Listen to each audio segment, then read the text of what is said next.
Hi guys, and welcome back to the video Game of the Powers. I'm Jake, and in today's video, we are going to be continuing our Barbaric Deep Dive series where I am doing a in-depth look at all of the individual core boxes and expansions and stretch goals that came in the original all-in Kickstarter for the board game Barbaric. Now, if you guys are not familiar with the board game Barbaric, it is a competitive miniatures game for 1 to 4 players, ages 14 plus, right around 45 to 90 minutes per playthrough, and this one is published by Hexa House Games. Now, just a reminder, guys, why am I doing this deep dive in-depth series? Well, Hexa House hasn't announced they are launching a reprint of the original campaign as well as a brand new standalone expansion called Crowns of the Frost, which is going to bring in a new monster, new riders, new gears, and more ways to play this game at the end of March. If you guys want to take a look at that campaign, I will go ahead and drop the link down in the description below on Gamefound. You can hit that link. That'll take you straight to the Gamefound page where you can click that follow button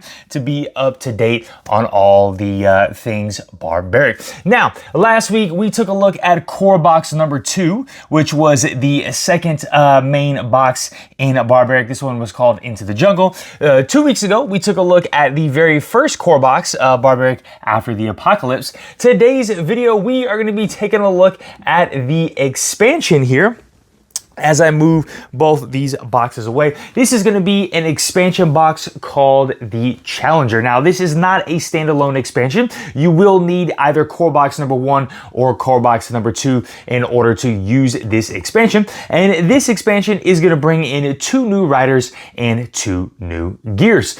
All right, guys, let's go ahead and jump down to the table and see what comes in the Barbaric, the Challenger expansion for Barbaric, the board game. All right, guys, we're down here at the table where we have the content that is coming in the Challenger expansion for Barbaric, the board game. Now, this is a small expansion. Like I said, it's going to bring in 2 new riders. We have Alfredo, the Archer, and Eleanor, the Perfumer, as well as 2 new gears, Neptune, the Onyx Vault, and Gemini, the Chariot. So this is going to be a relatively short deep dive video, but like our other video, guys, let's go ahead and jump right in, taking a look at our riders first and seeing what they bring to the table. So we're going to start off with the riders that I feel are the easiest, and the first one in this box, well, there's only 2, but Alfredo here is going to be the easiest to play out of the 2 in this box. Let me just try and get my camera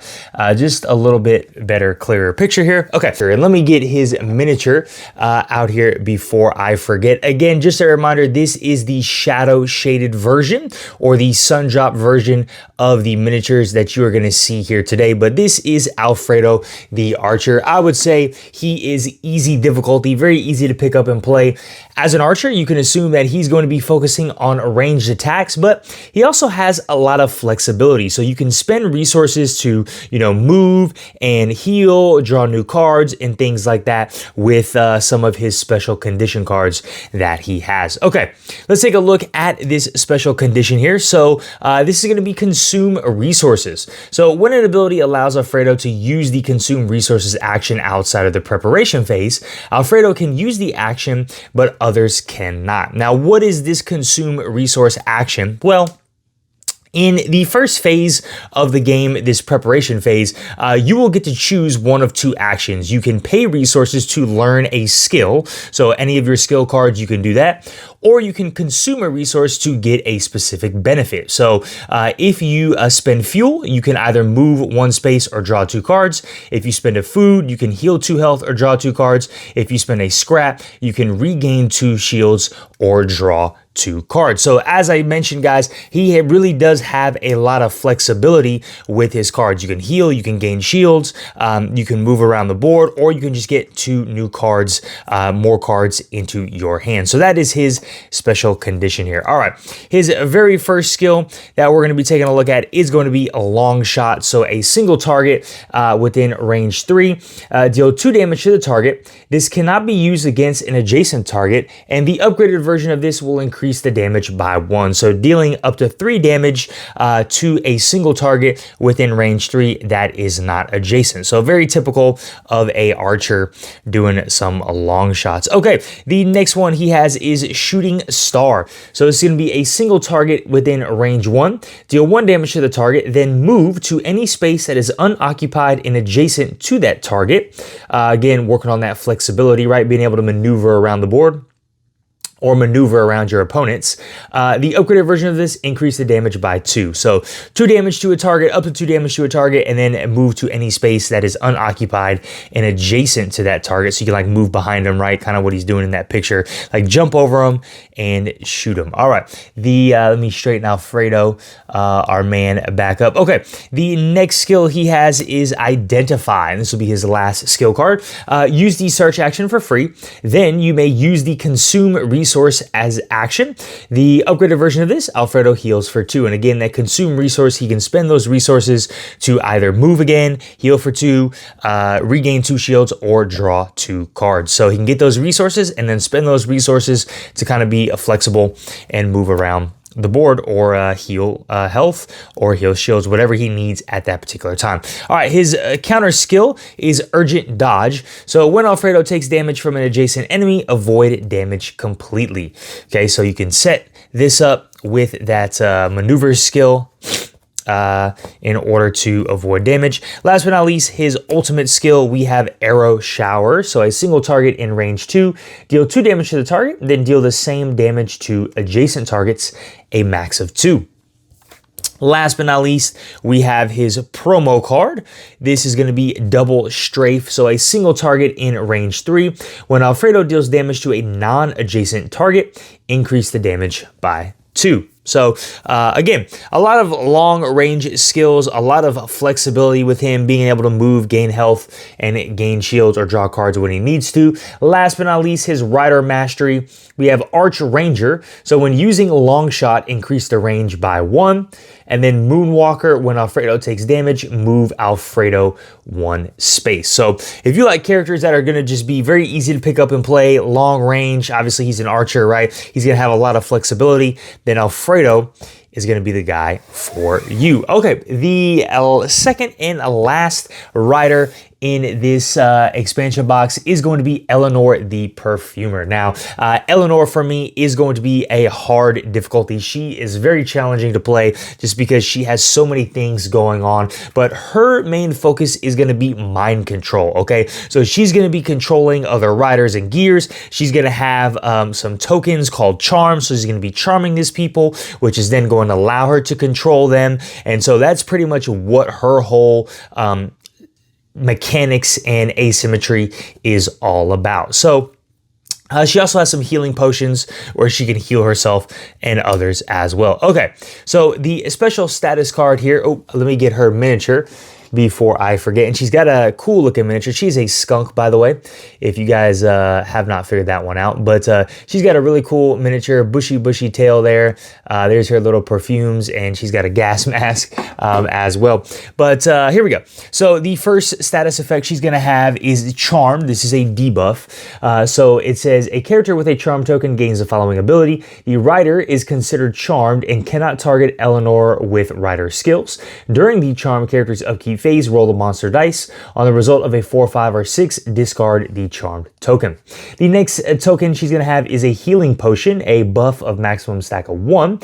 You'll heal 1 health during the preparation phase. If you cannot heal any more health, discard this token. And last but not least, her special condition here, Take Control. When Eleanor uses an effect to take control of a character, Eleanor's player temporarily treats that character as if they owned until they resolve that effect. Neither Eleanor nor the charm character gains any experience or spends any stamina during the effect, but Eleanor's players must pay any other costs. Any victory tokens awarded while resolving the effect are awarded to Eleanor. So that's why she's going to be very challenging, right?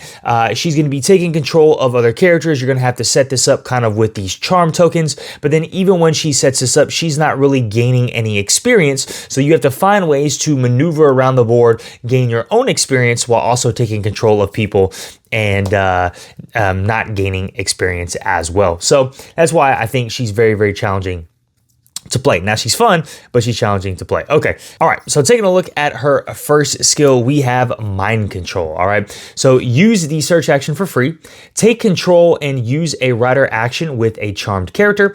The upgraded version of this is take control of all charmed characters instead. So number one main mechanic, mind control, taking control of all of the characters and maneuvering them as she sees fit. Okay, the second skill she has is a rider within range 2, secret potion. Target heals 1 health and gains the healing potion token. The upgraded version of this is Eleanor heals 2 health. Very simple, straightforward. Nice little healing potion. And her last skill that she has is Lusty Perfume. So single target in range 2, deal 1 damage to the target, then inflict them with Charmed. The upgraded version of this increase the damage by 1. So up to 2 damage to a single target and inflict them with Charge. So this is how you're going to charm them to be able to control them on a later turn. Okay, the counter skill she has is Corruption. So when Eleanor takes damage, avoid damage completely, then the attacker gains healing potion. They will gain a healing potion. And her ultimate skill, we have Fumigate of Love. So area of effect in a range of 2. Eleanor gains a healing potion, then deal 1 damage to the target, a max of 2 targets, and inflict them with Charmed. Okay, so you can see she's kind of difficult because she really only has 2 cards that are going to be able to charm the other players around. Last but not least, we have Hallucination. So after Eleanor takes damage from a rider skill, inflict the attacker with Charmed, then take control and use a rider action with the charmed character. So if you have the promo set, you'll have 3 cards that will allow you to charm characters, but if you do not, you can see only 2 cards allow you to charm, which is going to kind of be very challenging for you to play. Okay, the Rider Mastery here, Enchantress. When Eleanor takes damage, inflict the attacker with Charmed. And then Biochemist, when Eleanor has a healing potion and takes damage, reduce the damage by 1. So she's a character that you're going to want to get experience for, build this experience up so you can get this Enchantress really. So now you almost have a guaranteed way to charm people every turn, whether you take damage or you are doing the damage yourself. But if you like a challenging mind controlling character, then Eleanor is going to be the one for you. Okay, that is both of our riders in this set. Let's go ahead and move over to our gears now. The very first gear we're going to be taking a look at is Neptune. And Neptune is going to be very easy for me to play. Not very easy, but is going to be easy difficulty to play. This is going to be Neptune's miniature, one of the cooler rider miniatures, I think, just in terms of details and intricacies. Got the crossbow, got the backside, just really, really cool mini that they came out with. And Neptune is going to be all about hand management. So discarding cards to boost damage or reduce damage. So something that we have seen a lot of with some of these particular gear cards. So taking a look at the special status, Neptune does have a token called Bonded. So when this character uses the move action, after resolving that action, Neptune also moves without spending energy or an action, then discard the Bonded token. So even though Neptune does have a token, it's still easy to play because it's very simple. You get to move with your rider, and then you get to move again for free with Neptune. So you can move up to two in one turn. And then our special condition here, right, what we talked about, very similar to Midas from the core box number 1. You may discard cards from your hand to increase the damage by the same amount. You may discard cards from your hand to reduce the damage by the same amount. So all about hand management here when you are using Neptune. Okay, the very first skill, a single target in range 1 harpoon shot. Use the move action for free, then deal 1 damage to the target and inflict them with Bonded. The upgraded version of this increase the damage by 1. So there you go. Very simple and easy. The second skill we have is Hard Shell. So use the repair action and draw 1 card. The upgraded version of this, Neptune regains 2 shields. So you can use that repair action, which is gaining shields. You can draw a card and then upgrade this, you can gain more shields. So just like a oyster shell or a clam, very hard to take down. All right, last skill we have Steel Needle. So a fan within range 2, deal 1 damage to the first target in each line, a max of 2 targets. You may discard up to 2 cards to boost the damage. The upgraded version of this increased the damage by 1. So there's that hand management coming into play, decreasing cards from your hand in order to boost that damage. All right, the counter skill.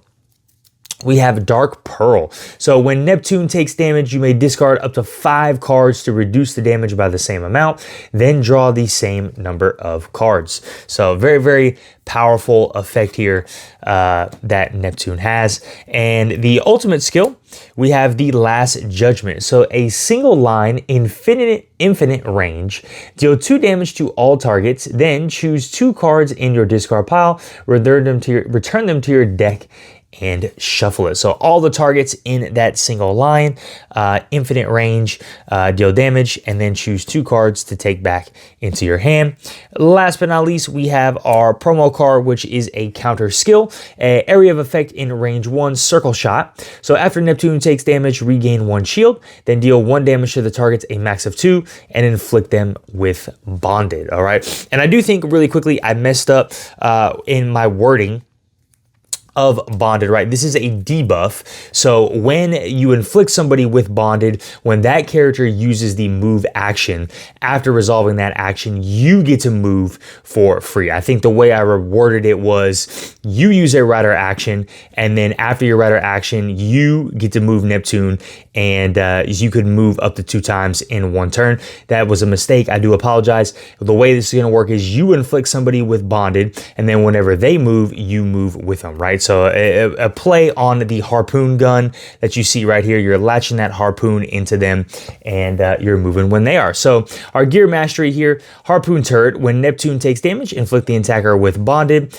And then Pearl Maker. After Neptune deals damage, return 1 card in your discard pile to your deck and shuffle it. So again, if you like hand management, if you like attaching yourself to other players and moving around the board, then Neptune is going to be the right gear for you. All right, the final gear that we have in this expansion box is going to be Gemini the Chariot. Now Gemini for me is going to be medium difficulty, very reminiscent. Again, you'll see a lot of play styles that we've seen before in this expansion with these gears. They're going to be all about switching stances, very much like Theodore in core box number 1, and then also hand management as well, like Neptune and Midas. So this is going to be our miniature here for Gemini. Now it is a little disappointing that this guy is tilted. I do think he is supposed to be straight. He's not meant to be tilted. At least I think so. But he was coming to me. But as disappointing as it is, it still is a great miniature. And reminds me of that like derpy Ghidorah head, the Ghidorah meme, if you ever seen that one. Super funny. But let's take a look at Gemini and see what he is all about. So he's going to be switching between Stone Skin and Diamond Skin. Those are his 2 stances, right? So when he is in Stone Skin, when he takes damage in Stone Skin, you may discard up to 5 cards to reduce the damage by the same amount. So that's that hand management. Diamond Skin, while in Diamond Skin, increase the damage whenever your character or an adjacent ally deals damage in Diamond Skin. Increase the damage by 1. But be careful, Gemini takes damage while in Diamond Skin. His special condition here is switching modes, right? Grants passive abilities depending on which side of the token is showing, Stone Skin or Diamond Skin. Again, very reminiscent of the stance switching of Theodore from core box number 1. All right, taking a look at his first skill, we have Stone Form. So a single target in range 1, deal 2 damage to the target, switch to Stone Skin. The upgraded version of this increased the damage by 1. So up to 3 damage, you're switching into that Stone Form. Very simple and easy. All right, his next skill, we got Diamond Form. So it's going to be a rider in range 2. Target regains 2 shields, switch to Diamond Skin. The upgraded version, Gemini regains 2 shields. I'm sorry. So those are his stance switching cards. And then we have his last skill, Strong Surfing, sorry. Move up to 2 spaces in a straight line. Then the upgraded version of this, use the move action 2 times instead. So able to get around the map very quickly with that Chariot power, right? His counter skill, we have Stone Curse. So a single target in range 2. After Gemini takes damage, deal 1 damage to the attacker. Then the target's turn ends immediately. So freezing them in a place like Medusa, turning them into stone. The ultimate skill, we have Diamond Coat. Gemini and your allies regain 3 shields. So everybody on your team is regaining 3 shields. And finally, we have the promo card, which is a counter skill, Wall Creation. When Gemini takes damage while in stone skin, avoid damage completely. All right. So as you can see, Gemini is not really that complex, but again, I'm giving Gemini a medium difficulty just because you are having to switch back and forth between that stone skin and that diamond skin. And while in that diamond skin, you got to be careful because Gemini can take damage very hefty in that diamond skin. Okay, last but not least, our gear mastery here, we have Adamantite. When Gemini deals damage while in diamond skin, increase the damage by 1. And then we have Stone Mail. When Gemini takes damage while in stone skin, reduce the damage by 1. So if you like a stance switching character like Theodore, then Gemini is going to be the gear for you. All right, guys. Well, look, those are the 2 riders and 2 gears that come in the Challenger expansion for the board game Barbaric. All right, guys. Very, very short video. Not a whole lot going on in this Challenger expansion. But again, this expansion is great if you don't want to pick up another core box. You can just pick up a core box in this expansion, and this is going to add in 2 new riders, 2 new gears, and which is going to allow you to play the game up to 6 players, right? You could use this expansion with a core box to play with up to 6 players as well, instead of just having to get an entire another core box if you don't want to have like 2 giant boxes if you don't have that much storage. But okay, well look, that is pretty much all of the base game content for Barbaric. We have 1 more box to go. That is our stretch goals box from the very first campaign. So we'll be taking a look at that sometime next week. If you guys enjoyed this content, smash that like button, hit that notification bell, drop down in the comments below. Which do you think is better, picking up this Challenger expansion, or would you rather pick up that second core box Into the Jungle? I'd love to know your thoughts and opinions down below. Last but not least, guys, if you're not subscribed to our channel, please go ahead and subscribe so we can keep bringing you some more awesome content. All right, guys, you'll have a great one. Bye.